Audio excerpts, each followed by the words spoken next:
जय श्री राधे राधे। आइए, आपका स्वागत है आपके अपने YouTube channel Ajay official Radhe में। आप श्रीमद् भागवत कथा का श्रवण कर रहे हैं। आप श्रीमद् भागवत कथा में धुंधली और उसके धुंधकारी और गोकर्ण की कथा आप सुन रहे हैं। और इस कथा में मैं आपको आगे की कथा सुनाता हूँ।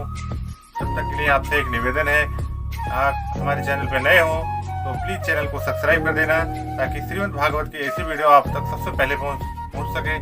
और वीडियो अच्छे लगे तो लाइक कर देना, शेयर करना। तो आइए, आपको हम कथा की ओर ले चलते हैं। धुंधली और धुंधकुमारी और उसका पुत्र गोकर्ण। आपने इस कथा को पिछले वाले पार्ट में सुना होगा कि धुंधली अपनी बहन को अपने पति से छुपाकर अपने घर में रख लिया। ये आपने इस कथा को सुना होगा।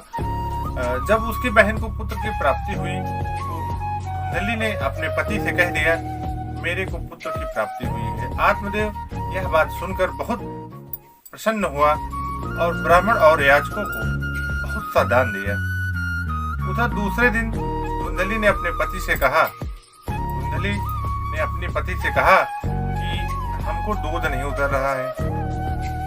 आज से 6 माह पहले हमारी बहन को एक बालक हुआ है और वह पैदा होते ही मर गया है, परंतु उसके स्तनों में बहुत सा दूध है। अगर आप उसे यहाँ बुला दे तो यहाँ रहकर मेरे बालक को दूध पिलाती रहे, जो बहुत अच्छी बात है। तब आत्मदेव ने स्वीकृति दे दी। तब धुंधली की बहन, जो छिपकर उसके घर में रह रही थी, वह प्रकट रूप से रहने लगी और बच्चे को दूध पिलाना और लालन पालन करने लगी। ब्राह्मण ने अपने पुत्र का नाम धुंधकारी रख दिया। अब आगे देखिए, जो फल धुंधकी ने नहीं खाया था, वह अपने फल को एक गाय को खिला देती है। अपने गाय को खिलाती है।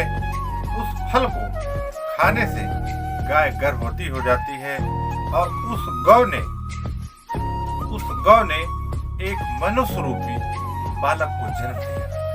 उस बालक के दोनों कान गाय की तरह थे और पूरा शरीर मानव के अर्थात मनुष्य के समान था।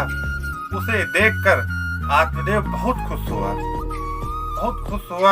और उस बालक का नाम गोकर्ण हुआ और उसको अपने बालक के समान लालन पालन करने लगा।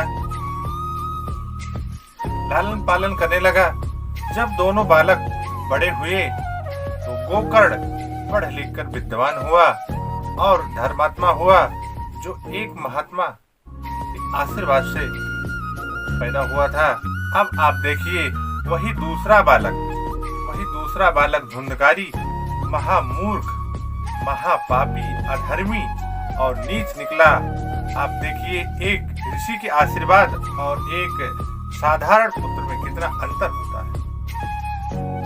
वह धुंधकारी जुआ खेलने, शराब पीने और चोरी करने लगा। वेश्यागमन में उसने अपने घर का सब धन नष्ट कर दिया।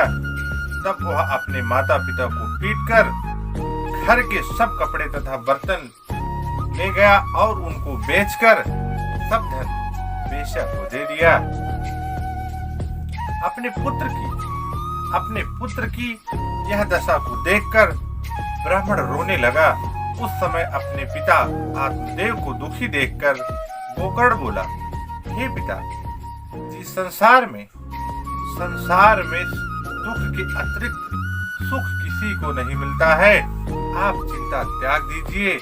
इस जगत में जितने राजा, प्रजा, धनी, निर्धन, जितने भी प्राणी हुए हैं, उन सब को कोई ना कोई दुख लगा रहता है। सुख तो केवल परमात्मा के श्री चरणों में मिलता है। जो माया मोह को छोड़कर प्रभु के श्री चरणों में मन लगाता है, उसी को सुख की प्राप्ति होती है। अतः आप भी स्त्री और पुत्र से मोह त्याग कर भगवत भजन की जाए, तभी आपको सुख की प्राप्ति होगी। गोकर्ण की बात को सुनकर ब्राह्मण को कुछ ज्ञान प्राप्त हुआ, परंतु बगैर ज्ञान के वन में जाकर क्या करूंगा। हे पुत्र, कल्याण का कोई उपाय तुम मुझे बताओ। यह बात सुनकर गौफर्ण बोला, आप मोह माया को छोड़कर आप अपना मन भगवान श्री कृष्ण के श्री चरणों में लगाएं और भगवान का चिंतन करिए, आपका कल्याण अवश्य हो जाएगा। गोकर्ण की बात को सुनकर आत्मदेव अपना मन सांसारिक मोह माया से हटकर वन में जाकर भगवान श्री कृष्ण का चिंतन करने लगे।